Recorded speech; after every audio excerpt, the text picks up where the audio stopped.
he is involved in lobby kind of brawls with Jarrell Miller, who's just walking past here. Let me tell you something, man. Andy's a bitch. No, I'm not. Listen, man. Oh, goodness me. Yeah, listen. Pro boxing fans here in Riyadh. We've just had the grand arrivals for the day of reckoning. It is midnight, which is late, but you know, Riyadh is a late night place. Let's talk about this, Dev. You're a man who seems to be on Twitter a lot now, especially after what happened today.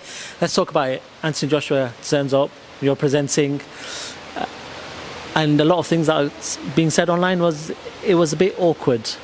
What did you feel when you and Anthony Joshua spoke? I don't know. It was. I kept it pretty safe with the questioning in terms of I could detect that there's going to be some frostiness. Obviously, I saw from the launch press conference that there is frostiness. So I kept it pretty safe. Like, this is Riyadh, this is great, isn't it? This is the new home of boxing, sort of thing. And his answers were very one-worded. So, you know, just like I did with the other fighters, I bring in Andy Clark. He can ask a more probing question.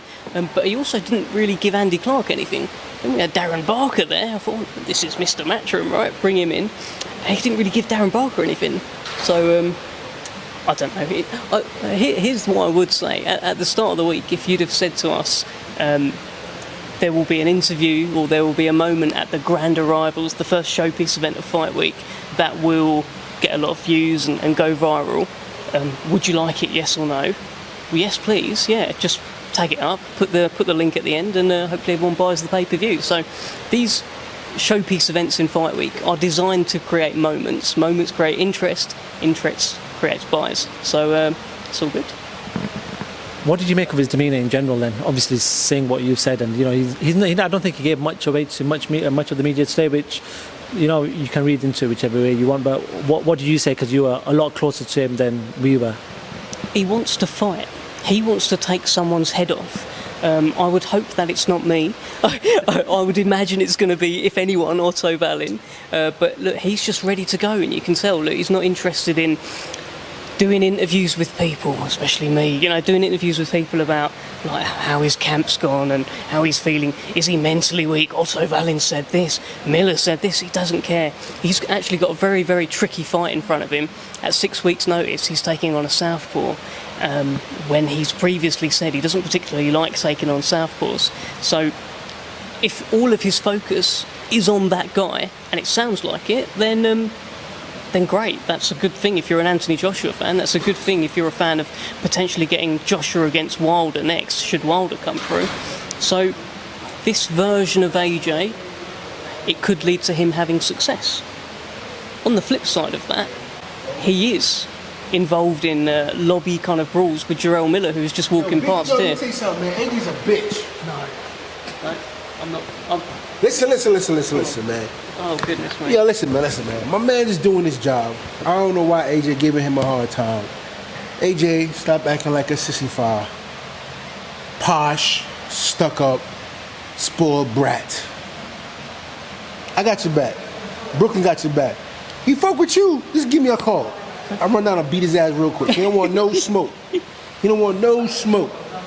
He's a good guy that's doing the job, trying to make it exciting, and just being a fucking stuck-up posh bitch. Eat it. Thank you, Jarrell Miller. Thanks, guys. Well, look, if you wanted a few more views, there you go. You've got Jarrell Miller who's come in. Let me just say that, yeah, he said nice things. I'm just doing my job. I'm not looking to bring Jarrell Miller into this feud or have Brooklyn behind me or, you know, send for Jarrell Miller to help beat up AJ. As he said, I'm just trying to do my job. I'm not echoing any of his sentiment there and some of the things that he said. So, hey, look, it's only Tuesday. It's Tuesday. Do you know what I mean? We've got the workouts coming up tomorrow. We've got the press conference coming up. We've got the weigh-in. My goodness, what a start to Fight Week here in Riyadh. There is nowhere else I'd rather be. Shout out to my family, my wife, my loving wife and everything. My niece who's just been born, congratulations. All of that sort of stuff. But other than that, this is the place to be. Just a quick two before I do let you go. Talking about AJ, and we've heard Tyson Fury say this, that when you reach the top, they do try to take it down. And he was referring to, at that point of his career when he fought Klitschko, he was talking about the media being against him. AJ has talked about not being loved. He did that sort of thing with Lou through, and it was interesting to get into AJ's mind. And he sort of spoke about not being loved, and boxing doesn't love him. Do you see that now? Do you see that maybe that being the poster boy for British boxing, for world boxing, as Tyson and AJ have been, that there's a lot of pressure that comes with that, and sometimes they can feel that maybe certain people or certain outlets or some certain organisations are trying to take them down? That, unfortunately, is the world. Go and ask David Beckham about his relationship with the media over the years. Go and ask him the sort of things that they were calling him when he got red carded at the 1998 World Cup against Argentina. What a villain he became. And then he became a darling. And his relationship's been up and down, up and down. I'm sorry, these guys are all massive. None of them are as big as David Beckham. No one's had as much stick as him. So when you are high profile and you are displaying your talents to the world, you're not just going to get love. It's very, very rare. You're going to get people that like you, you're going to get people that don't like you, and people are going to be honest because they don't really think there's any consequence. They can crack on, and the next day they're going to say whatever they're going to say. That's life. As a high profile person, the key is to shut it all out and carry on winning. And maybe Anthony Joshua's in that mode now where he is cutting all of this stuff out, not caring at all, and maybe he's just going to go and knock out Otto Wallin, then beat Deontay Wilder, then beat Tyson Fury. That could be his trajectory. Who knows? Let's see. Obviously, as people who are in the UK, and we've seen AJ and Tyson Fury do the thing, we hope both fighters go on the winning path. We do want to see that fight eventually. So, whilst there is a bit of animosity, with AJ and whoever else, we do want to see that Tyson Fury fight eventually. So hopefully, the best to both Tyson, AJ, anyone else that's fighting. I want to talk about Deontay Wilder though. Today he had an aura about him. He was great for all the media that came out. Gave us great responses to certain questions, but also said to us, listen, I'm very, very focused on Jose Parker. I cannot lose my focus against this guy. What was the vibes that you were getting when you were with Deontay? Good energy. He's got... Do you know what? From all my interactions with him recently, he just seems so comfortable. Like he knows exactly who he is, and he knows exactly what he can do.